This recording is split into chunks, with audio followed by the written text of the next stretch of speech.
Kembali lagi di Podsta Pata, podcast statistikawan dan pakar data. Yeay. Kali ini kita ada di cafe Huis Dekapara yang letaknya itu di Telanai. Dan di sini ada bintang tamu tuh. Oke. Bang siapa? Bang Rafli, halo semua. Bang Rafli. Jadi Bang Rafli ini selaku mahasiswa matematika yang mengambil peminatan statistika.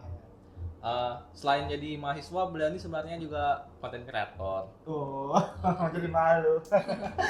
Ada tuh yang view-nya jutaan tuh. Oh, jangan di-spill dong. Jutaan tuh. Oke, sebenarnya Bang Rafli ini asli orang Jambi kah? Kalau saya sih sebetulnya dari Sumatera Selatan, itu tepatnya mungkin teman-teman tahu jalan exit tol dari Jambi Bayung Lincir. Nah, di situ saya di Bayung Lincirnya. Oh, Bayang Lincir. Iya, benar. Tapi jadi ke Jambi jadinya. Iya, karena mungkin banyak satu dan lain hal, alhamdulillahnya keterima di Jambi gitu kuliahnya. Alhamdulillah masuk Unja. Iya, alhamdulillahnya banget masuk Unja. Puji Tuhan. Prodi matematika. Iya, jelas prodi matematika adalah favorit kita semua ya, benar ya? By the way, abang gimana nih kabarnya? Aku alhamdulillah baik banget dan sekarang tinggal nunggu wisuda ya teman-teman. Udah mau sudah Bang? Oh iya jelas dong, karena kemarin baru sudah selesai sidang ya. Jadi sudah melewati banyak banget rintangan nih bang. Banyak banget struggle-nya ya di sana. Iya ya. Gimana perasaan abang sejauh ini? Sebenarnya campur aduk sih, apalagi kemarin waktu tahap proses pengerjaan skripsi sampai kemudian bisa selesai dan sampai tinggal menunggu wisuda, itu banyak sekali struggle-nya, entah mulai dari bimbingan, entah dari diri sendiri yang mungkin ada menghilangkan asa dan lain hal ya, mungkin ya problem mahasiswa akhir lah ya seperti itu. Kalau boleh kita mau bahas nih dari mungkin awal perjalanannya itu di magang kan ya Bang? Iya benar. Perjalanan awal mahasiswa akhir gitu. Nah boleh dong abang kalau mau tahu kita abang tuh magangnya di mana? Oke, kebetulan saya itu magangnya di program MSIB, itu adalah magang bersertifikat dan itu dari Kementerian Kemendikbud ya pada saat itu di tahun 2024. Salah itu. Nah, kebetulan saya itu keterimanya di Bank BTPS Syariah. Di sana sebagai posisinya adalah fasilitator pendamping.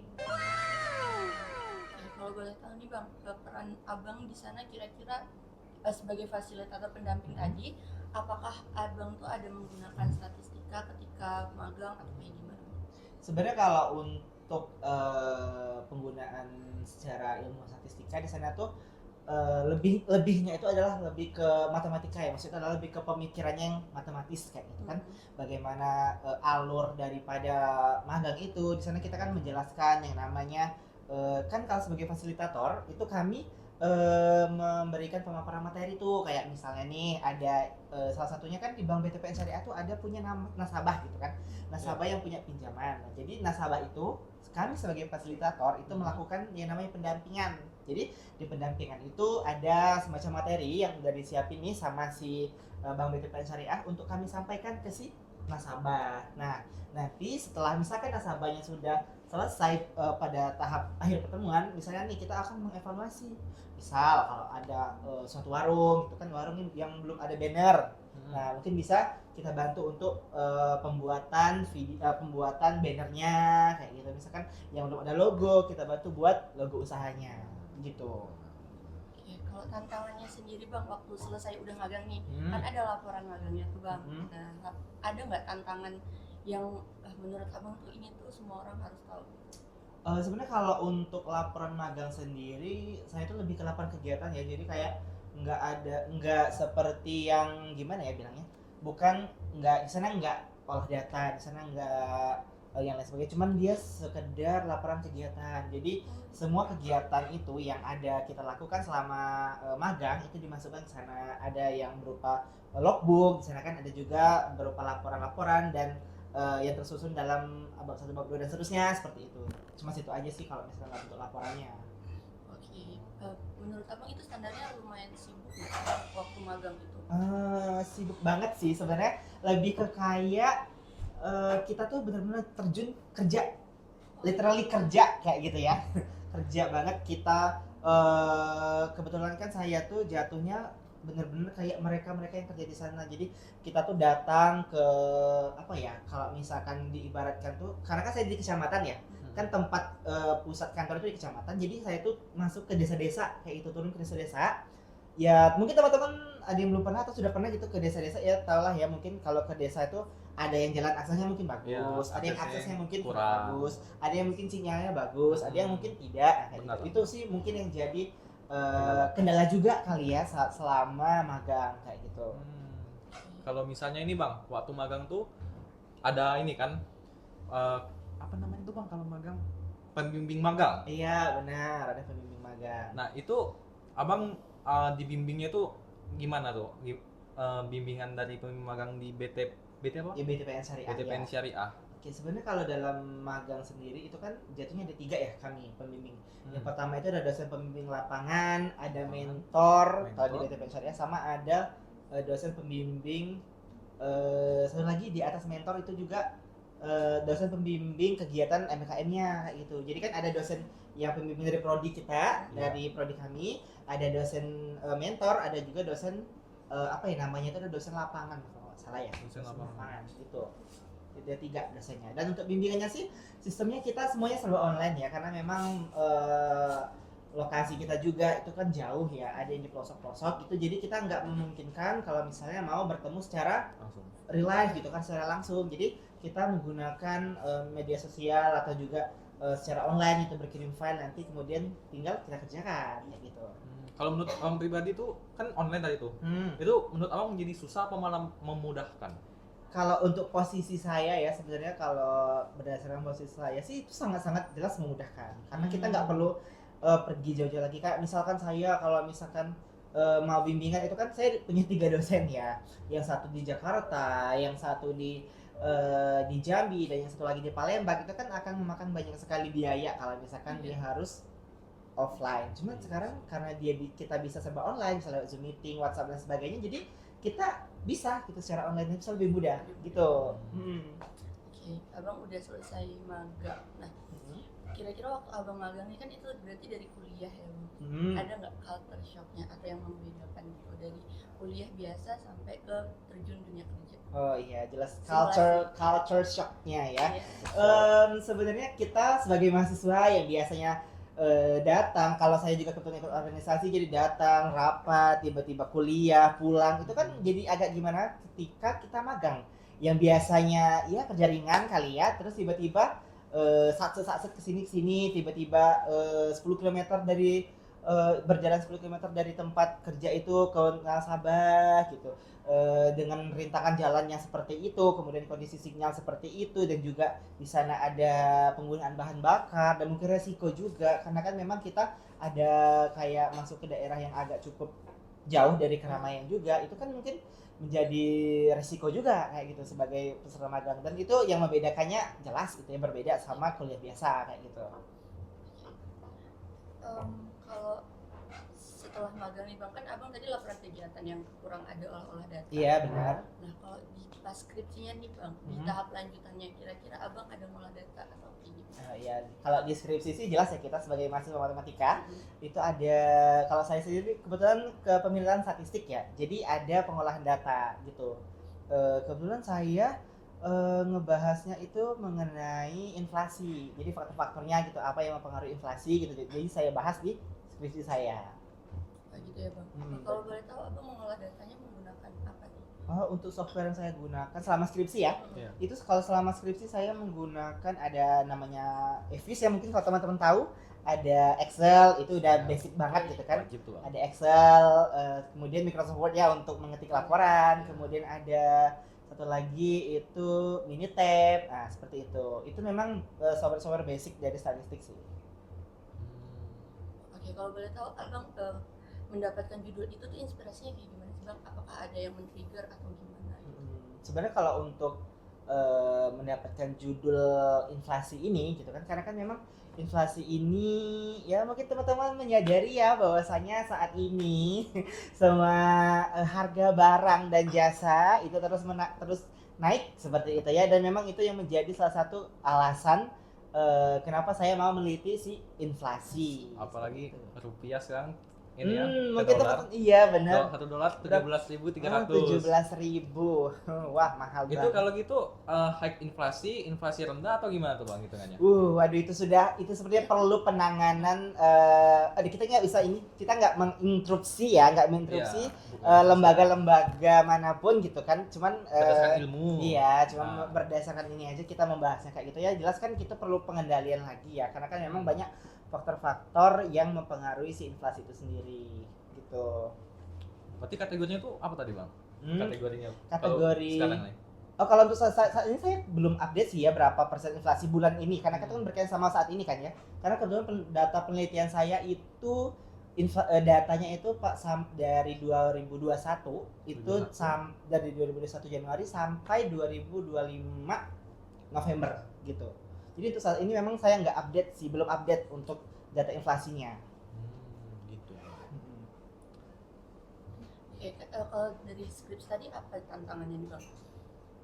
Sebenarnya dari dalam diri sendiri sih adalah keinginan untuk menyelesaikan skripsi. Mungkin ya bagi teman-teman mungkin yang dengar mahasiswa akhir adalah dari diri kita sendiri. Yang pertama, untuk memulai sesuatu kita harus memulai dari diri sendiri. Benar, Bang. Jangan pernah menunda-nunda pekerjaan dan jangan pernah malas.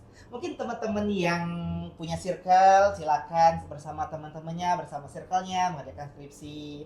Yang sendirian mungkin kalau misalkan bisa mengerjakan sendirian silakan mengerjakan sendirian. Intinya kita tuh jangan sampai ada waktu jeda untuk kita berleha-leha, ya udah nanti istirahat boleh, harus kita istirahat dan menjaga diri kita. Cuma kita juga harus ingat waktu kayak itu ya teman-teman ya.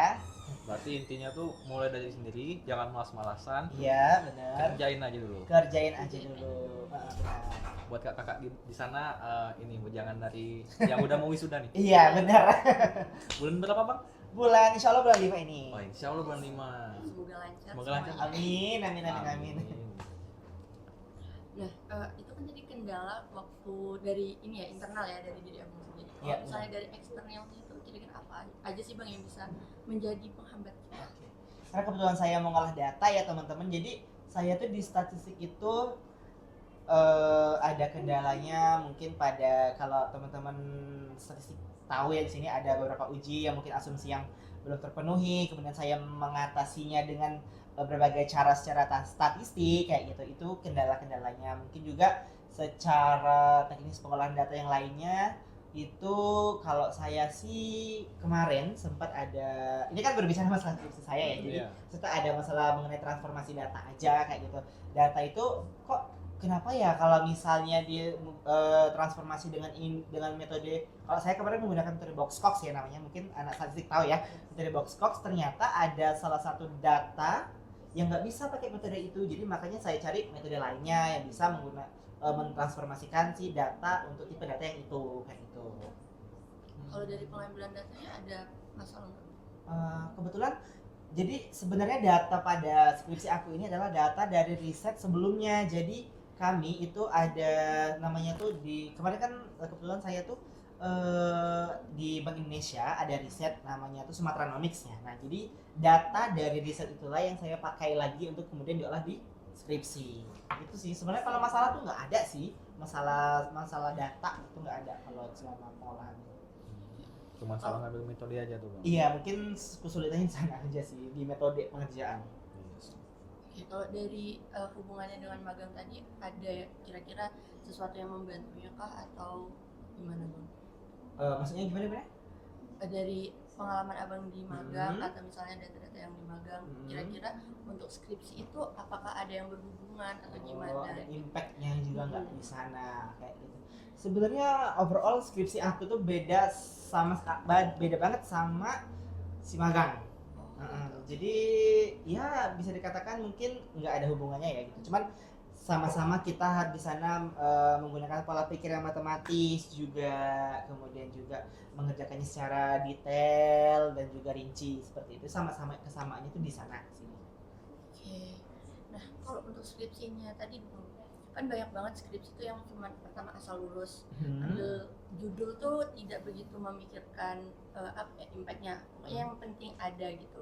Nah kira-kira abang punya tips gak sih untuk bisa punya skripsi yang berbobot dan lumayan bermanfaat gitu? Oke, sebenarnya kalau jadi jatuhnya ini tutor gitu, gimana cara mencari judul skripsi, ya nggak Iya. sih intinya Iya. kan? Iya Bang. Tutor mencari. Sebenarnya yang paling umum adalah teman-teman yang pertama adalah jangan membuat masalah ya, cukup temukan masalah yang ada Oke. dan kemudian diteliti. Jangan sekali-sekali membuat masalah ya, gitu. Masalah. Terus kemudian bisa juga sih teman-teman melihat riset-riset sebelumnya, kayak misalnya ada masalah apa di sana, kan biasanya kalau di skripsi ataupun di karya-karya ilmiah gitu. Saya kurang paham juga sih kalau misalkan di yang lain. Itu kan ada semacam saran ya. Saran di sana kan. Saran ya. Mungkin bisa teman-teman lihat di sana kira-kira apa sih dari penelitian yang dilakukannya sebelumnya, itu kira-kira apa yang bisa diangkat atau diteliti lebih dalam kayak gitu, nanti bakal bisa diangkat lagi ke penelitian teman-teman kayak gitu. Itu sebagai salah satunya aja sih kalau menurut aku tipsnya. Itu aja sih. Kalau misalnya ini Bang, abang kan nanti lulus nih. Prospek kedepannya tuh gimana Bang abang? Untuk kedepannya pekerjaan, apakah ngelanjutin di bidang matematik atau S2 dulu barangkali? Oke. Sebenarnya kalau keinginan untuk melanjutkan pendidikan itu jelas ada ya teman-teman. Cuman kita nanti menyesuaikan aja ya. Saya tuh nge-planning semuanya kalau bisa ya kerja sambil S2 it's okay kan kayak gitu kan. Benar kan? Bisa. Cuman sekarang ini yang penting saya udah nge-planning, saya usahain aja deh, mungkin lihat aja nantinya hasilnya ke depan kan kayak gitu. Bakal mengembangkan ini nggak Bang? Jadi content creator gitu? Nah, kalau itu mungkin ngalir aja kali ya, karena kebetulan juga saya kalau sering-sering buat konten itu awalnya cuma iseng-iseng aja sih, ngisi-ngisi waktu luang kayak gitu kan. Kemudian FYP itu jadi saya tuh sempat juga sih pengennya mau ke sana, cuman karena sekarang fokus lagi kan ke kuliah, ke skripsi dulu, jadi mungkin di sana tuh masih agak stuck dulu di sana kan, agak hiatus dulu dari dunia per TikTok kan seperti itu. Iseng-iseng tapi FYP ya. Iya, alhamdulillah. Alhamdulillah. Benar sih Bang. Jadi cuma jadi sampingan aja ya tuh berarti Bang. Iya benar, iseng-iseng aja itu mas. Iseng-iseng aja. Tapi ada rencana untuk mengembangkannya? Kalau melihat dari prospek sekarang ya mungkin teman-teman itu bisa salah satu opsi pilihan ya, maksudnya itu di era indis ekonomi kayak Indis gitu ekonomi kan, itu. indis ekonomi dengan pekerjaan yang mungkin cukup sulit kita cari, kita bisa menjadikan itu adalah itu bukan second choice, itu adalah pilihan ya mungkin teman-teman ya, bagi teman-teman yang mungkin berminat pada dunia sosial media itu adalah good choice, mungkin pilihan yang baik gitu. Udah sih gitu aja sih kalau masalah ini ya, masalah per TikTok kan. Mungkin apalagi yang mau ditanya? Oh berarti apakah ini pendapat pribadi aja sih Bang. Menurut abang tuh apakah kita bisa survive in this ekonomi kan sebagai perintis hanya dengan satu job? Karena saya tuh ngerasa kalau misalnya kita tuh emang harus punya double, triple job gitu loh Bang. Iya. Ini mbaknya lihat dari ini ya, dari TikTok ya atau gimana? Soalnya saya juga lihat di TikTok itu gitu ada emang. Kayaknya kita di era indis ekonomi era gitu kan, kita nggak bisa cuman stuck mengandalkan penghasilan dari 1-2 pekerjaan aja, karena di harga di zaman sekarang you know lah ya kan, semuanya pada naik, kemudian pekerjaan susah dicari tapi pengeluaran tetap sama dan bahkan hitungannya bertambah kayak gitu ya. Kita memang mau nggak mau kita harus mencari side job ya atau pekerjaan lain gitu, maksud itu tanpa meninggalkan pekerjaan utama kita. Jadi kita bukan menambah pekerjaan sih, mencari-cari pekerjaan untuk penghasilan tambahan gitu. Apalagi harga rumah udah You know lah ya, You know. KPR ya. Iya. Benar. Semoga bisa punya rumah ya Bang. Amin. Kalau misalnya untuk pekerjaan ke depan, abang kira-kira kan abang ekonomi tadi, lebih ke matematika ekonomi kan? Iya benar. Tertarik nggak jadi penasihat ekonomi, kayak jadi aktuaris, jadi di bank gitu?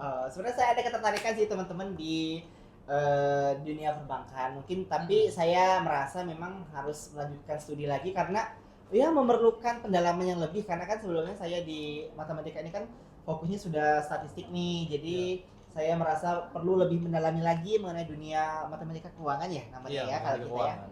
Matematika keuangan dan juga mungkin ekonomi ataupun perbankan. Jadi adalah gitu kalau keinginan terbesit di sana untuk melanjutkan ke dunia ya berkaitan sama ekonomi seperti itu. Berarti emang sama kuliah berarti memang ngambilnya yang condong ke matematika keuangan ya bang, minat statistikanya tuh? Sebenarnya enggak juga teman-teman. Enggak Jadi juga. jadi saya tuh mengenai waktu skripsi, karena kan kebetulan skripsi saya pakai itu ekonometrika ya namanya ya. Nah Iya. jadi saya tuh plot twistnya tidak mengambil mata kuliah ekonometrika. Tiba-tiba skripsi saya ekonometrika.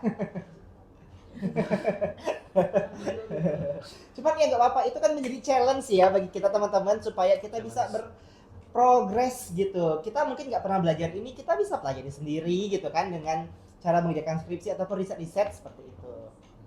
Berarti nggak mengambil mata kuliah bukan menjadi tantangan. Oh iya, malah jadi challenge. Itu bukan sebagai suatu Bukan keterbatasan, penghalang, tapi ya. akan menjadi challenging Tantangan untuk tuh. kita ya teman-teman ya.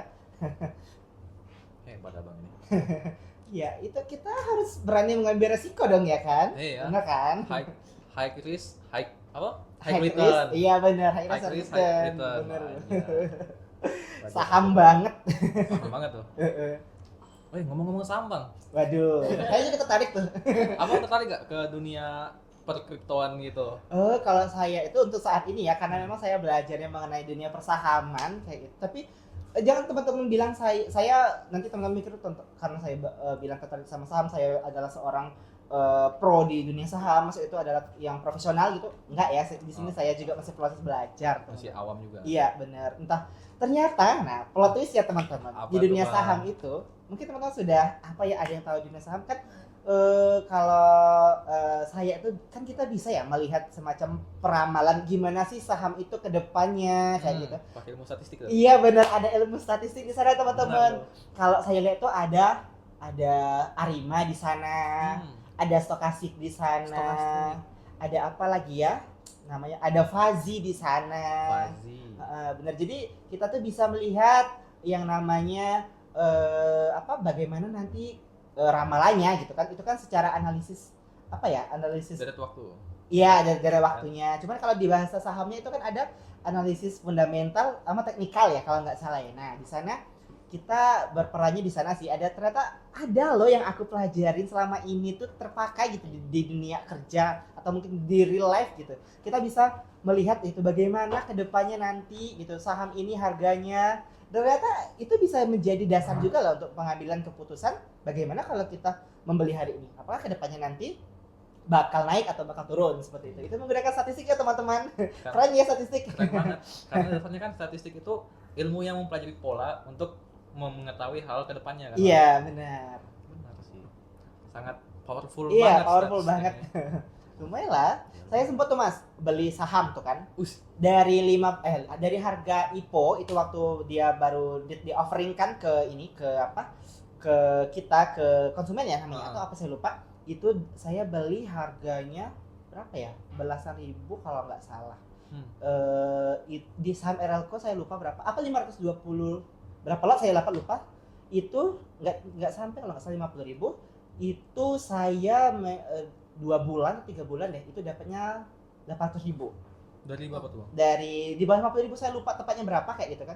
Sampai 800.000 teman-teman. 800.000. Wow. Iya benar. Coba abang ngambil Waktu sejuta IPO ya. kemarin. Iya sama IPO kemarin. Saya lupa apa RLCO atau apa gitu teman-teman. Jadi lumayan ya dari kita tuh nggak nyangka awalnya kan cuma FOMO tuh. Teman-teman lain tiba-tiba upload ini IHSG lagi naik, lagi turun gitu kan langsung apa ya ini tiba-tiba diteliti, dicoba pelajari, ikut juga ternyata cuannya di sana gitu. Ada apa emang kemarin lagi terbang lagi. Iya kan Iya. Delco. Dari berapa ya? Saya lupa Pak waktu IPO-nya itu harganya berapa ya? Aku nggak dapet sih. Oh iya, nggak dapat ya? Aku dapat 1 lot itu kalau nggak salah atau 2 lot itu dibatasin kan? Ternyata jadi 800.000. Iya. Masya Allah keren banget kan? Enak banget tuh. Kalau yang belakangan ini apa ya, WBSA itu juga. Oh iya, karena Mbak kebetulan kan semenjak ada UAR ini, jadi saya out dulu dari dunia persahaman karena saya lihat kemarin kan sempat menyentuh harga di hampir 9.000 ya kalau nggak salah, tiba-tiba turun lagi menjadi 7.000-an. Itu jadi saya memutuskan untuk keluar dulu dari dunia persahaman karena turun banget gitu kan. Cuman sekarang mungkin masih mantau-mantau dulu ya prosesnya, apakah serok-serok atau mungkin jual-jual kayak gitu kan. Tapi memang lagi nggak stabil ya bang, Iya, karena lagi. efek kuat Iya. itu. Bahasanya apa? Volatilitas banget gitu kan. Fluktuatif gitu. Berarti emang kita juga harus ini waktunya gitu kan, kayak nggak boleh buru-buru. Iya. Iya. Benar. Nah, dari si statistika itu tadi kita menentukan Yes. when we buy, benar Yang itu. boleh Kapan kita keputusan. harus membeli? Itu tadi bisa dengan tadi Arima kita lihat tadi, bisa dengan tadi Fuzzy time series dan sebagainya kayak gitu teman-teman. Jadi teman-teman yang berpikir statistik itu sulit, bingung apa gunanya untuk kehidupan ya, ini salah satu gunanya gitu. Bukan sekadar angka-angka doang itu tuh. Iya, nggak sekedar masukkan data, kemudian di play nanti keluar hasil, enggak ya teman-teman, di sana ada interpretasi juga di sana. Iya. Pentingnya bisa membaca data ya. Yes, benar. Kita harus bisa membaca data. Iya. Cakupannya untuk cukup luas juga ya dalam matematika itu, jadi bisa diterapkan di kehidupan sehari-hari. Iya. Salah satunya tadi kan contohnya kita melihat bagaimana saham ini ke depannya. Cuman ya teman-teman di notes juga sih. Sebenarnya itu kan masih peramalan kayak itu kan, semuanya tergantung fakta realita di lapangan. Cuman ya balik lagi itu kan karena si apa namanya tadi, si metode statistika tadi itu dia adalah memproses bagaimana berdasarkan kebiasaan daripada si masyarakat, karena kan kita manusia ini punya kebiasaan itu berpola. Iya. Iya. Jadi mungkin hari ini kita melakukan itu, besok tidak, tapi besok lagi kita melakukan hal yang sama gitu. Jadi di sana dia main polanya gitu. Dan matematika membantu kita untuk bisa Memahami memahami iya, pola itu. pola itu. Benar. Gitu. Nah, kalau selain itu Bang, kira-kira statistika yang berguna di kehidupan sehari-hari untuk Abang kira-kira apa ya? Itu tadi sih yang paling sangat Sangat berguna Oh, itu itu tadi ya. adalah di salah satunya itu adalah di peramalan saham itu sih, karena memang kita tahu kapan harus beli, kapan harus jual gitu kan, kapan ada momentum di sana Iya. gitu. Jangan FOMO lah ya. Iya, jangan FOMO teman-teman. Sama satu lagi ya, kalau main saham itu kita harus berdiri di kaki sendiri, jangan gentar, jangan goyah, karena memang kita harus punya pendirian di sana. Kalau orang rugi kita ikut orangnya, kita rugi juga dong kayak gitu kan, kita nggak tahu gitu. Benar tuh bang. Makanya jangan FOMO ikut-ikut kelas lah. Iya, itu yang viral kemarin dong. Iya benar. Gak sebut nama kan? Enggak sebut nama. Hehehe. Nggak ikut nih ya, nggak ikutan. Ikut-ikutan nih. Tetap harus belajar juga. Benar. Soalnya kami pernah terjun tuh bang. Hai, terungkap bang ternyata. Oh iya, Iya. kelas. Ah bukan. Bukan. Ini nyoba beli koin. Oh, kayak apa kemarin? Beli apa ya kemarin tuh? Saham Indo atau luar? Luar. Oh luar. Saya belum pernah sih kalau luar. Masih belum belajar soalnya kan. Awalnya memang naik dia setengah yang kami beli tuh. Oh oke. Naiknya bukan setengah, 100% naiknya. Oh. Wow. Tapi kami tahan kan? Oh. Karena kalau iya. bahasa itu greedy, serakah dia. Iya benar. Udah naik 100% tapi gak di withdraw malah. Iya, harusnya kan di ini ya, harusnya kan kita menetapkan berapa profit ini, jangan serakah, bener tuh, jangan Iya. serakah ya teman-teman. Benar tuh bang. Ujung-ujungnya di loss. Iya, loss. Saya juga pernah sih mengalami Hilang semua. hal demikian. Ini kurang pengaplikasian statistika. Iya, Bang. statistikanya kurang ada di sana. Resiko ya, Iya, nah, ada resiko. risk di sana, resikonya. Karena tadi bang, kami berpikir high risk, High return. return. Iya sih, risknya high, tapi kalau kelamaan risk ketinggian high-nya kan Kapan sih? Iya. turun juga returnnya. Oke, terakhir nih Bang. Karena Abang udah mau wisuda. Oke. Kami nih menganggapnya Abang udah cukup ilmunya untuk Oke. bisa berbagi ke kita orang-orang yang anak-anak yang ambil statistik atau sedang skripsi statistik sekarang gitu. Abang apakah punya tips atau sedikit ujangan kata-kata untuk kami? Oke, buat teman-teman ini yang sedang mengerjakan skripsi, mungkin untuk siapapun, bidang peminatan apapun ya, mohon untuk tetap konsisten. Tadi kalau misalkan ada circle, silakan bekerja bersama circle-nya. Kalau misalkan bisa sendiri, silakan kerjakan sendiri gitu kan. Kalau misalkan biasanya kerja di luar, silakan kerjakan di luar gitu kan. Jangan lupa jaga diri ya teman-teman. dan jangan pernah menunda suatu pekerjaan kayak gitu. Kalau misalnya kita menunda pekerjaan hari ini, besok pun itu akan tetap menjadi pekerjaan kita juga dan akhirnya menumpuk teman-teman gitu. Juga bimbingan harus rajin ya bang. Rajin bimbingan, kalau nggak tahu ditanya. Kalau misalkan saya kemarin sempat tuh waktu itu bingung gitu kan, kenapa ya hasilnya tuh gini, kenapa ya nggak signifikan. Saya tuh lama tuh menghilang, tiba-tiba waktu saya bimbingan dosen saya bilang gini katanya, lah ini kenapa nggak kamu tanyakan sama saya, kata beliau kan. Kalau misalkan dari dulu kamu tanyakan ya udah nggak apa-apa, ini bisa kita selesaikan, ini memang gini hasilnya kayak gitu kan, mau diapain lagi gitu. Itulah jadinya buat teman-teman, kalau misalkan ada sesuatu itu ditanyakan, jangan menghilang. Intinya apa? Komunikasi. Gitu. Oke, itu ya guys pesan-pesan dari Bang Rafli. Mungkin dari Ebit, apakah ada pertanyaan terakhir? Ya susah ya. Susah tuh kan. Bukan kompre, maaf ya. Apa definisi? Apa definisi tuh?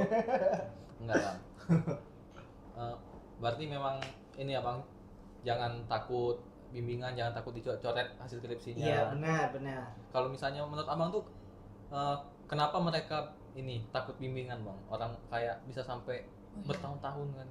Karena takut sama dosen pembimbing yang pertama. Takut hasilnya nggak sesuai sama yang beliau harapkan. Jadi beliau berekspektasi, kita juga berekspektasi, skripsinya nggak dikerjain. Cukup sekedar ekspektasi tapi tanpa eksekusi. Gitu. Berarti ini jangan takut ketemu dosen pembimbing. Ditanya. Kasih tanya. Juga apa tadi bang? Terakhir tadi apa ya? Apa ya? Eksekusi dong. Action ya. Jangan cuman terharap-harap. Iya berharap. Enggak, teman-teman skripsi itu nggak bisa otomatis dibiarin selesai cling gitu, nggak, harus dikerjain. Harus dikerjain itu. Oke, tak terasa ya udah 30 menit. Kita Kurang nggak sih? Setengah Udah setengah jam aja. Terasa kira masih 10 menit bang. Iya. Seru banget soalnya ngomongnya nih. Iya, banyak banget insight dan ilmu-ilmu yang kita dapat dari Bang Rafli. Oke, terima kasih buat teman-teman yang udah stay 30 menit ngobrol dengerin kita ngobrol bareng Bang Rafli. Dan ya semoga ilmunya bermanfaat ya buat kita juga, teman-teman yang nonton juga. Oke, kalau gitu kita akhiri saja. Saya Arliza pamit undur diri. Saya Ebit Manalo, jangan lupa like, comment, and subscribe dan juga share ke teman-teman kalian. Dadah. Dadah.